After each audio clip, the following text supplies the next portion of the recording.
სკანდალთან დაკავშირებით დღეს აღმოსავლეთ კომიტეტთან ერთად ვიმყოფები ჯიღაოს სანაგე მეურნეობაში. ეს არის უნიკალური ადგილი, რომელიც თავის დროზე ბიძინა ივანიშვილის ინიციატივით ფონდი ქართულს მონაწილეობით შეიქმნა და დღეს არის უნიკალური ცენტრი ვაზის თუ ხეხილის და სხვა სცენარების მათ შორის უნიკალური სადაც არის ფაქტობრივად გენეტიკური ბანკი. იცით 500-ზე მეტი ქართული ჯიში იქნა აღწერილი, აღდგენილი და დღეს ჩვენ ფაქტობრივად საქართველოს სახელმწიფოს აქვს ადგილი, სადაც ყველა ეს ჯიში არის შენახული. ამ აღდგენას, რა თქმა უნდა, თან მოყვა პოპულარიზაცია ძველი ქართული ჯიშებისა და დღეს ბევრ ოჯახში თუ სხვადასხვა მცირე თუ დიდ ღვინის მეურნეობაში არის ეს ჯიშები აღდგენილი და სწორედ ამას ჩაუყარა თავის დროზე ამ სანერგე მეურნეობამ სათავე. ბევრი გეგმა არის, იგეგმება მათ შორის გენეტიკური ბანკის შექმნა, სადაც იქნება როგორც ქართული ძველი ქართული ხორბლის ჯიშების ასევე არსებული ასე ვთქვათ არსებული სხვადასხვა სცენარეების განთავსება, შენახვა მინუს ტემპერატურებზე და ეს იქნება პირველი ასეთი უნიკალური გენეტიკური ბანკი სცენარეებისა საქართველოს ტერიტორიაზე. პოლონეთის საელჩოს განცხადებაზე მინდა გკითხოთ ბატონო შალვა, მოქალაქეებს მოუწოდებს და ამბობს, რომ საქართველოში შესვლაზე უცხოელებისთვის უარის მრავალი ფაქტის გამო გთხოვთ გაითვალისწინოთ, რომ არსებობს თუ არა თქვენს შემთხვევაში ფაქტორები, რომლებიც ზრდის შესვლაზე უარის რისკს, მათ შორის ის არის დემონსტრაციებში მონაწილეობა თუ არა. არის თუ არა უნდა მივიღოთ თუ არა ეს განცხადება ისე, რომ ეთქვარი ირიბი აღიარება იმისა, რომ დემონსტრაციებში მონაწილეობა.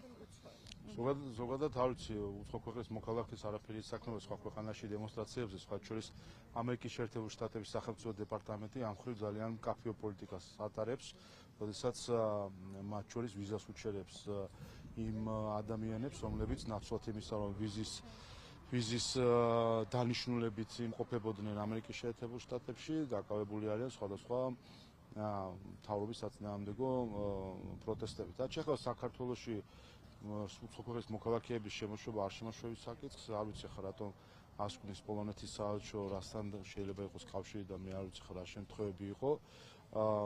ასეთი ასე ვთქვათ პირდაპირ კავშირი რატო ამყარებს, თუმცა მეორეს მხრივ გასაკვირია საერთოდ ამაზე ხაზგასმა და რაც მთავარი გასაკვირი არის რადიკალების რეაქციები ხოლმე ასეთ საკითხთან დაკავშირებით, როდესაც ისეთი წარმოდგენა თითქოს ეს რაღაც თავისთავად საკითხია, რომ უცხოელები საქართველოში ჩამოდიოდნენ და აქციებს აწყობდნენ. ხა არ ვიცი მე თუ გონია თუ ხა ყივჩაღების ასე ვთქვათ ყივჩაღების გუნდს ჩამოიყვანენ იმისთვის რომ მათ მიეხმარონ და რაღაცნაირად შეავსონ მათი შეთხელებული რიგები, არ ვიცი ხა ეს მიდგომები თუ აქვთ, მაგრამ ეს კიდევ ერთხელ აჩვენებს საერთოდ არის მათ შორის ის ფაქტები, როდესაც ჩვენ ნახეთ რომ უცხოელები იყვნენ ჩართული საქართველოში რადიკალურ პროცესებში, ეს ერთ რამეს აჩვენებს, ეს არის გაგრძელება ამ ქვეყნების ხელისუფლებების არასწორი პოლიტიკისა.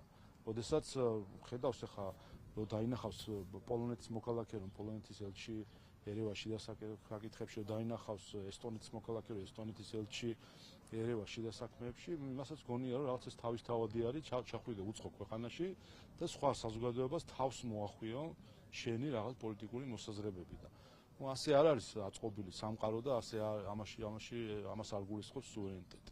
ამერიკის წერილი ვნახეთ, მათ შორის ბიძინა ივანიშვილის უარის შეხვედრაზე, ეს რომ შეგვიგვასოთ როგორც წერილი, ასევე ბიძინა ივანიშვილის უარი პირად ასუხეთ საერთოდ კიდევ.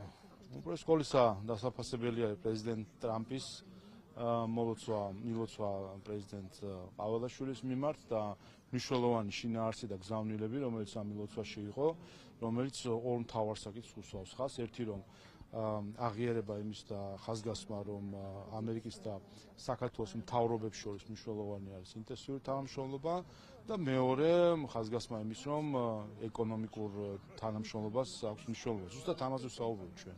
თავის დროზე სტრატეგიული პარტნიორობა, რომელიც არსებობდა, ის ხორცშესხმული არ იყო. ჩვენ სტრატეგიული პარტნიორობისგან, რა თქმა უნდა, მოველით ისევე როგორც ამერიკის ახალი ადმინისტრაცია უკვე ამას ღიად აცხადებს ყველა ქვეყნის მიმართ, მოველოდით იმას, რომ იქნებოდა ეს ხელს შეუწყობდა ეკონომიკური ურთიერთობების გაძლიერებას, ინვესტიციების მოზიდვას, თავისუფალ ვაჭრობას, მათ შორის აი ზუსტადაც ხელსაყრელი სატარიფო პირობების შეთანხმებას. ზუსტად ის, რასაც ჩვენ ვამბობდით, დღეს პრეზიდენტ ტრამპს აქვს გამოცხადებული თავის მთავარ საგარეო ეკონომიკურ ამოცანებად. რაც შეეხება შემდეგ ამ წერილიდან მეორე დღეს ნაცვლად იმისა, რომ საელჩოს გამოექვეყნებინა პრეზიდენტ ტრამპის მილოცვა, ნაცვლად ამისა დადეს რაღაც გაუგებარი პოსტი, რომელიც ეძღვნება პარტია ქართულ ოცნებას და რაღაცნაირად ისეთ აღქმას ტოვებს, რომ სურვილი იყო დაჩრდილული იყო პრეზიდენტ ტრამპის პოზიტიური გზავნილება. ცოტა იყოს გასაკვირია, რომ დღემდე საელჩო არასაჯაროებს წერილს და ეს მისი პრაქტიკის საწინააღმდეგოდ ხდება. მაშინ, როდესაც სახელმწიფო მდივნის კონგრესში გამოსვლის ტრანსკრიპტი ქართული შემოგთავაზეს და გაავრცელეს, ცოტა გასაკვირია, რომ საელჩო, რომელიც პრეზიდენტს წარმოადგენს, უნდა წარმოადგენდეს პრეზიდენტის წერილს არდებს საკუთარ გვერდზე და არ ვიცი, ალბათ ამასაც განმარტება სჭირდება. ბიძინა ივანიშვილის პასუხთან დაკავშირებით. რაც შეეხება პასუხს, ამაში ამ მიდგომაში ახალი არაფერი არ არის ზოგადად. ეს პასუხი თავის დროზე მიღებული აქვს წინა ელჩსაც და მე მგონი ზუსტად ეს არის დასტური იმ თანმიმდევრულობისა, რომელიც აქვს ბიძინა ივანიშვილს და რომელიც ზოგადად ხელისუფლებას თუ პარტია ქართულ ოცნებას აქვს. ამას ემატება მეორე ფაქტორიც, როგორ წარმოუდგენიათ შეთავაზება შეხვედრისა იმ პირობებში, როდესაც წინა ადმინისტრაციამ უსამართლოდ სანქციები დაუწესა ბიძინა ივანიშვილს. რა თქმა უნდა, ეს ნიშნავს შეხვედრას შანტაჟის ქვეშ, როდესაც ნებისმიერი გარედან დამკვირვებელმა შეიძლება იფიქროს, რომ სწორედ ამ საკითხებზე შეიძლება იყოს მსჯელობა.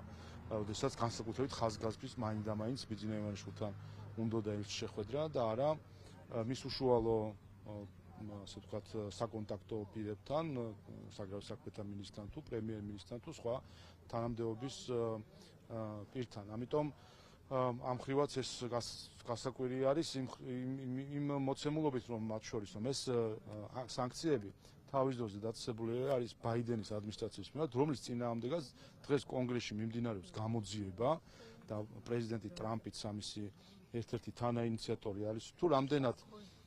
თუ რამდენად მენტალურად იაზრებდა პრეზიდენტი ბაიდენი იმ გადაწყვეტილებებს, რომელსაც ის იღებდა. და ასე ვთქვათ, ამ სლოგანის ქვეშ მიდის, რომ ვინ მართავდა მის საწერ კალამს ხელმოწერის დროს, ვინაიდან არსებობს კონგრესს აქვს ეჭვი და პრეზიდენტ ტრამპს აქვს ეჭვი, რომ პრეზიდენტ ბაიდენის ჯანმრთელობის მდგომარეობა და მენტალური მდგომარეობა შესაძლოა მას არაძევდა საშუალებას სრულად გაიაზრებინა მის მიერ მიღებული გადაწყვეტილებებით. აი როცა ასეთი რაღაცების აღიარება ხდება, რა გამოდის, რომ საქართველოსთან ურთიერთობა საკუთარი გაუაზრებელი ქცევით გააფუჭა ბაიდენის ადმინისტრაციამ, რომლის მიმართაც არსებობს კითხვები, საერთოდ თავად იღებდა გადაწყვეტილებებს თუ არა, თუ იყო ეს კარნახი და გაუაზრებელი ქცევები. ამიტომ რაც უფრო მალე მოხდება ამ გაუაზრებელი, სხვისი ხელით მართული კალმით ხელმოწერილი სანქციები საქართველოს მოქალაქეების მიმართ, მით უფრო მალე შეძლებს საზოგადოება დარწმუნებას, რომ Deep State-ი ამერიკის შეერთებული შტატებში სუსტდება. როგორ შეიძლება მოლოდინები გაქვთ? ჩვენ ვართ აბსოლუტურად ღია და გულახდილი ჩვენს ურთიერთობებში ამერიკელ ხალხთან და ამერიკის შეერთებულ შტატებთან. ყველაფერი დევს მაგიდაზე. ჩვენ ვთქვით, რომ შეიძლება ზოგი ჭირი მარგებელია ის, რომ ბაიდენის ადმინისტრაციამ შეაჩერა სტრატეგიული პარტნიორობა, ამან შეიძლება ისარგებელიც მოიტანოს, რომ ის უმოქმედო არაქმედითი სტრატეგიული პარტნიორობა, რომელიც გარკვეულწილად ფურცელზე არსებობდა, ახლა იძლევა შესაძლებლობას იმის გამო, რომ ცალმხრივად ბაიდენის ადმინისტრაცია მავნებლურად შეაჩერა სტრატეგიული პარტნიორობა, ახლა გვაქვს შესაძლებლობა, რომ ხელახლა დავსდეთ და შევთანხმდეთ იმ ურთიერთობაზე, რომელიც სასარგებლო იქნება როგორც ამერიკელი ხალხისთვის, ისე ქართველი ხალხისთვის. და ჩვენ თქვით, თუ რა არის, როგორ ხედავთ ამ პროცესს, ჩვენ ვფიქრობთ, რომ ეს უნდა იყოს სტრატეგიული პარტნიორობა, რომელიც იქნება არა ზოგადი ფრაზების, არამედ კონკრეტულად გაწერილი პასუხისგებლობები ორივე მხარის, სადაც კონკრეტულად იქნება გათვალისწინებული ამერიკელი ხალხის საუკეთესო ინტერესები, ქართველი ხალხის საუკეთესო ინტერესები, გარკვეული სამოქმედო გეგმა, რომელსაც შემდეგ ორივე მხარე კეთილსინდისიერად მიყვება. ბატონშალვა, პროკურატურამ ციხეების ყოფილ უფროს მუხაძეს და მეგის ქარდავას დამატებითი ბრალი წარუდგინა პატიმრის წამებასთან დაკავშირებით 2011 წელს მოხდა ეს და ამ პატიმრს ჯერ ძალით აღიარებინეს, შემდეგ სხვის გაუპატიურება ჩვენებინეს, მისი ჩვენება აჭამეს და ასე შემდეგ. რომ გითხრათ, როგორ მუშაობდა მაშინ სისტემა და ყველაზე ცუდი დავალებების შემსრულებლები იყვნენ თუ არა მუხაძე და მეგის ქარდავა? ხო, დღეს წეგან კითხვაც იყო პოლონეთის საელჩოს განცხადებასთან დაკავშირებით და 2 დღის წინ ტროიკას განცხადება მოვისმენთ, მათ შორის პოლონეთის პრემიერ-მინისტრისგან, რომელიც რაღაც საყვედურებს გვითვლიდა დემოკრატიასთან დაკავშირებით. შეგახსენებთ, რომ პოლონეთის მოქმედი საგარეო საქმეთა მინისტრი მიხეილ სააკაშვილს მოიხსენიებს როგორც მოდერნიზატორს და დემოკრატს. აი ამ პოლონეთის მთავრობის მიერ ნაქები მიხეილ სააკაშვილის სისტემა იყო ასეთი, რაც დღეს მოვისმინეთ უკვე დადასტურებულად სასამართლოს განაჩენით, სადაც ციხეებში ადამიანს აწამებდნენ, აუპატიურებდნენ, სხვის გაუპატიურებას აყურებინებდნენ, გაუპატიურების იმიტაციას უტარებდნენ, ამას იღებდნენ ფირზე, რომ გაევრცელებინათ შემდეგ ეს ვიდეოები, ძალით აწერინებდნენ აღიარებას არარსებული დანაშაულისა. აი ეს დადასტურდა დღეს და ამას ეძახის პოლონეთის მთავრობა დემოკრატ და მოდერნიზატორ ხელისუფალს. მიხეილ სააკაშვილს ეძახის დღევანდელი პოლონეთის მთავრობა. ასე რომ რა თქმა უნდა, ეს ასეთი მთავრობა, პოლონეთის მთავრობა, საგარეო საქმეთა სამინისტრო შემდეგ პრეტენზიებს ან რაღაც კითხვის ნიშნებს აყენებს საქართველოს დღეს არსებული დემოკრატიის და სამართლებრივი სახელმწიფოს სტანდარტებზე, რა თქმა უნდა, მათი სიტყვის დამაჯერებლობა არის დაბალი, ვინაიდან როდესაც მთავრობა უყურებს დიქტატორს და მწამებელს და ამას ან არ იმჩნევს, ან მალავს, ის ან არაკეთილსინდისიერი არის ამ მხრივ, ან არის გამოუცდელი და ვერ ამჩნევს თუ რა არის სიმართლე. რაც შეეხება მუხაძეს და მეგის ქარდავას, მათი სახელები საგამოძიებო კომისიის ხდომებზეც მუდმივად ისმის, როცა ციხეების საქმეს განიხილავენ. აი ამ ორ ადამიანზე რა შეიძლება თქვას, იყვნენ თუ არა ყველაზე მძიმე დანაშაულების ჩამდენები? თავისთავად და ჩვენ მათ შორის პარლამენტში მიმდინარე საგამოძიებო კომისიის ფარგლებში ამ პიროვნულ ტრაგედიებს, ისტორიებს ვისმენთ. და სწორედ ამ საგამოძიებო კომისიის დისკრედიტაცია სურს რადიკალურ ოპოზიციას და უცხოეთიდან დაფინანსებულ NGO-ებს და ზოგიერთ უცხოელს, რომელიც ამ დღეებში მათ შორის თბილისში ვიხილეთ. ეს იყო სადისტების ხელისუფლება, რომლისთვისაც სადისტური მეთოდები არათუ გამონაკლისი, არამედ წესი იყო და ჰუმანური რაღაც ქცევები იყო გამონაკლისი. მათ შორის საგამოძიებო კომისიაზე ერთ-ერთი შემთხვევა გაიხსენა ერთ-ერთმა მოქალაქემ, როდესაც ციხეში მათ შორის ერთ-ერთმა ბადრაგმა რაღაც შეღავათი გაუწია და ეს საზოგადოებამაც თვისაც გასაკვირი იყო, იმიტომ რომ გამონაკლისი იყო იმ სადისტური მიხეილ სააკაშვილის სადისტური რეჟიმისთვის, გამონაკლისი იყო, რომ რაღაც ესეთი ჰუმანური გამოვლინებები ქონოდა. ბატონშალვა, კახარიას პარტიის მანდატებზე მინდა გითხოთ, როგორც ვიცით, მას სია სრულად არ აქვს ჩახსნილი მის პარტიას და საუბარია პირველი 12 პირის მანდატების გაუქმებაზე. მათთვის ეს პრობლემას არ წარმოადგენს და ჯერჯერობით არ ვიცით, შემდეგი 12 შევა თუ არა პარლამენტში.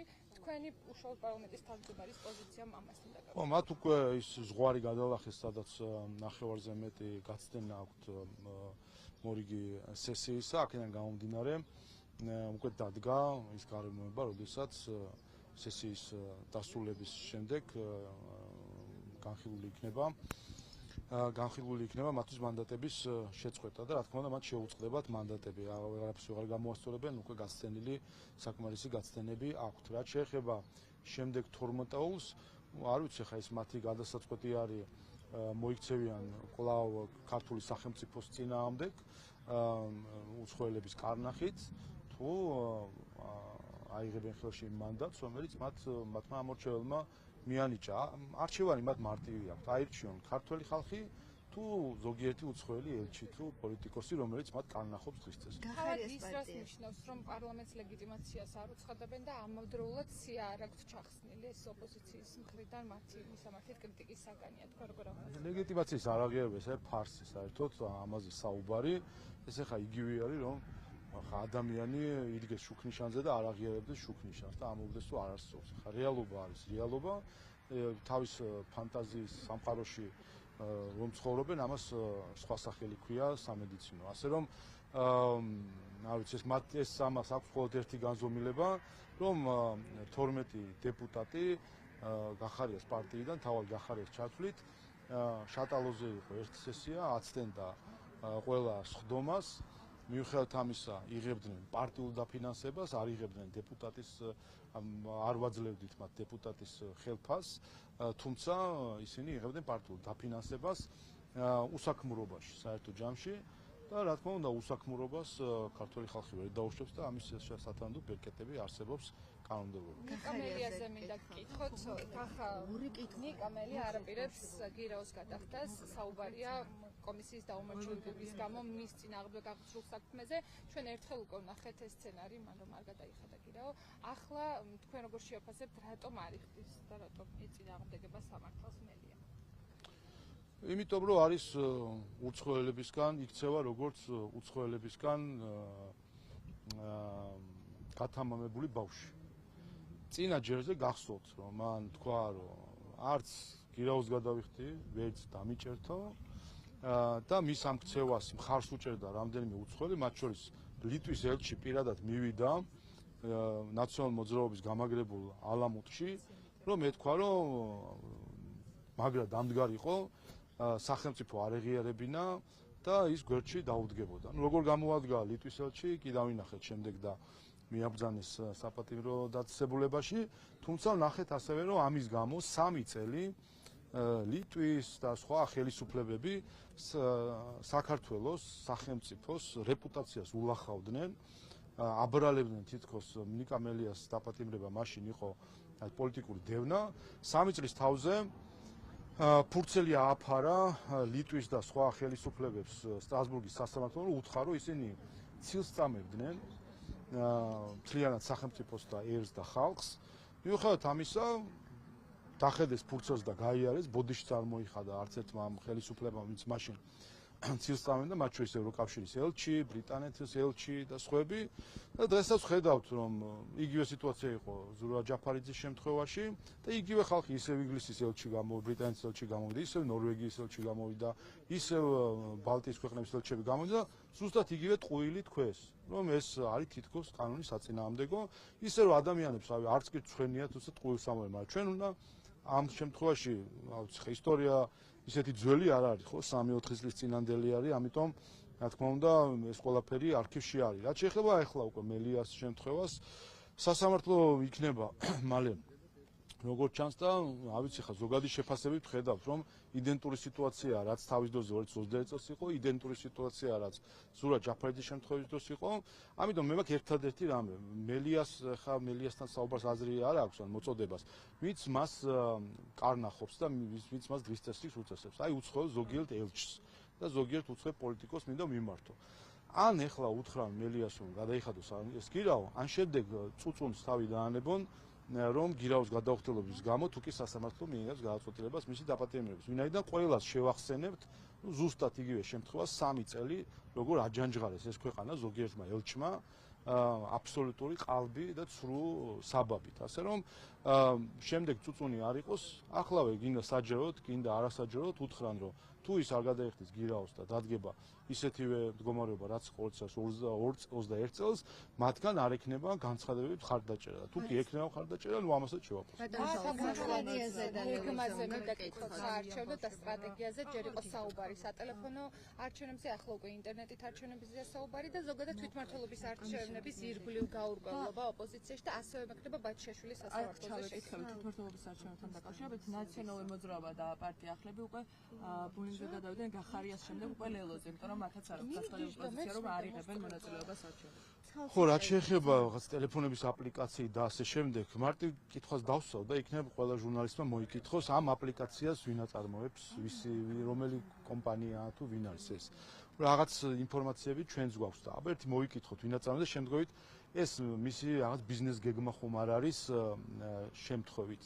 აბა დავაკვირდეთ ამ ყველაფერს, თორემ ნუ ეხა ესეთ აბსურდულ გეგმებს რო აცხადებს ეს სხვა საკითხია, თუმცა მე ეჭვი მაქვს, რომ ამის უკან დგას ჩვეულებრივი ბიზნეს გეგმა, რომლის მიზანი არის შემოსავლის მიღება და აი რა ვიცი, მოიკითხოს მედიამ, ვინ დგას ამ აპლიკაციის თუ რა ვიცი, რაღაც პროგრამის შექმნის უკან. რაც შეეხება ოპოზიციაში შიგნით დაპირისპირებას, პირველ ხომ დადასტურდა ის ასე ჩვენ ვამბობდით. ჩვენ ვამბობდით, რომ ლელო და გახარია, ხაზარაძე და გახარია მონაწილეობას იღებენ თვითმმართველობის არჩევნებში. ხო უარყოფდნენ ამ ყველაფერს. ხო აღმოჩნდა რომ ატყუებდნენ თავის ამომრჩევლებს, თუმცა თავიდანვე აი არ თქვეს. ჩვენ რო თქვით რომ ვიცით ამის შესახებ და რეგიონში უკვე ოფისები გაამაგრეს და იწყებენ რაღაც მუშაობას, ამას ხო უარყოფდნენ. ხო აღმოჩნდა რომ ატყუებდნენ აი აქაც. ნუ იყვნენ აი ეს რაც თაღლითობა რაც ისედაც არის ამ პარტიების გენეტიკურ კოდში ჩადებული, ეს თაღლითობა ხო კიდევ ერთხელ გამოჩნდა, რომ თაღლითურად ატყუებდნენ თავის ამომრჩევლებს, არ ვიღებთ მონაწილეობას, და დღეს ჩვენივად ხედავთ, რომ მოუწიათ ამ ყველაფრის აღიარება. ხო ასევე ყველა ზუსტად ასე დავაგდება და მიიღებს მონაწილეობას მომავალ არჩევნებში. აი, ასე ბაჩაშვილთან დაკავშირებით პოლიტპატიმრად არის გამოცხადებული ოპოზიციის მხრიდან ეს ადამიანი, ეს როგორ შეიძლება ფული, ყველაფერს ფული განაპირობებს. 1 მილიარდი დოლარი აქვს ადამიანს მოპარული. ასე არის, შეშციცინებენ და ცაცკლიან ბიტკოინზე იმისთვის, რომ შერაცხონ ის პოლიტპატიმრად. ნაყიდი პოლიტპატიმარი ადამიანი ნაყიდი რო გექნება პოლიტპატიმრობის სტატუსი, ნუ ეს ხო კიდე აჩვენებს რა დონის საერთაშორისო თაღლითია ეს ადამიანი. უნგრეთში მინდა გითხრათ პრემიერის ვიზიტზე გაავრცელა განცხადება ვიქტორ ორბანმა, მან აღნიშნა, რომ ირაკლი კობახიძე არის საქართველოს გმირი, საერთაშორისო პატრიოტი, რომელმაც მოიგო არჩევნები ლიბერალური მოძრაობების წინააღმდეგ წავიდა და ამარცხა ყველა და უმსხვილესი ეკონომიკური ზრდის მომტანია ქვეყანაში. ზოგადად ვიზიტი და ეს განცხადებაც რომ შევაფასოთ მეგობარი ქვეყნები. მნიშვნელოვანი ვიზიტი, მნიშვნელოვანი ღონისძიება არის, სადაც თავს იყრიან ევროპის და მსოფლიოს პატრიოტები, პატრიოტი ძალები და პრემიერ-მინისტრს ჰქონდა ბრწყინვალე გამოსვლა ამ კონფერენციაზე, სადაც საერთო ჯამში შეაჯამა და ერთ სიტყვაში თქვა ყველა ქართველის სათქმელი. რაც ჩვენ გვინდა რომ მსოფლიოს უთხრათ და თავარი ჩვენი სათქმელი გვინდა არის ის რომ ქართველობა არ ეწინააღმდეგება ევროპელობას, როგორც ზოგიერთს ეხა უნდა რომ წარმოგვიჩინოს, რომ არც და ამიტომაც ვფიქრობ, რომ გვაპარებენ ამ ტერმინებს ევროპული ღირებულება, როგორც ალტერნატივა ან შეუსაბამო ქართულ ღირებულებებთან. ჩვენ ქართული ღირებულებები თავის თავში მოიცავს იმ საუკეთესო და ჭეშმარიტ ევროპულ ღირებულებებს, რაზეც დაფუძნებული არის მათ შორის დღევანდელი ევროკავშირი. ამიტომ ჩვენ ვფიქრობ, რომ ამაზეც ღიად უნდა ვისაუბროთ. ჩვენ გვაქვს ქართული ღირებულებები, ჩვენი ქართული ღირებულებები არის საფუძველი ევროპული ცივილიზაციისა და ზუსტად ამ ქართულ ღირებულებების მიხედვით იცხოვრებს ქართველი ხალხი და ჩვენი სახელმწიფო და ყველამ პატივი უნდა სცეს ქართულ ღირებულებებს. ეს არის ჩვენი სათქმელი დღეს მთლიან მსოფლიოსთვის და განსაკუთრებით ზოგიერთი დედაქალაქისთვის ევროპაში. ბატონ შალვა, მეც გითხავთ, საქართველოში აბსოლუტური სიღარიბის დონე ისტორიულ მინიმუმამდე შემცირდა საქსტატის მონაცემების და 90,000-ზე მეტმა ადამიანმა დააღწია თავის სიღარიბეს. ისიც რომ შევაფასოთ. ეს წარმატება აჩვენებს თუ რამდენად გააზრებულად მოქმედებს საქართველოს მთავრობა იმისთვის რომ კეთილდღეობა გაზარდოს ჩვენს ქვეყანაში. და თქვენ წარმოიდგინეთ, ამ ყველაფერს ჩვენ ვახცევთ იმ საგარეო თავდასხმების ფონზე, რომელსაც არიშურებს ბრიუსელი და ზოგიერთი დედაქალაქი. თქვენ წარმოიდგინეთ, რომ ცოტა რომ გვაცადონ, რომ ამოვისუნთქოთ და საზოგადოებამ ნორმალურად იფუნქციონიროს, ყველა ნორმალურად იმუშაოს და მუდმივი კატაკლიზმები და რევოლუციების მოწყობები თავი დაანებონ, თქვენ წარმოიდგინეთ რა შედეგები გვექნებოდა. ამიტომ ეს რაც გვაქვს და რომლითაც რეკორდსმენები ვართ სხვადასხვა მიმართულებით და მათ შორის აი ამ ტემპით სიღარიბის დაძლევისა, ეს ორმაგი და ოთხმაგი იქნებოდა, რომ არა ბრიუსელის უსამართლო თავდასხმები საქართველოს სახელმწიფოზე, რომ არა ზოგიერთი ევროპული დედაქალაქის უსამართლო თავდასხმები საქართველოს დედაქალაქზე, რომ არა მუდმივი ცდილობები, რომ მოგვიწყონ რევოლუციები და არიონ ქვეყანა. ასე რომ მისასალმებელი და შესაძლებელი არის საქართველოს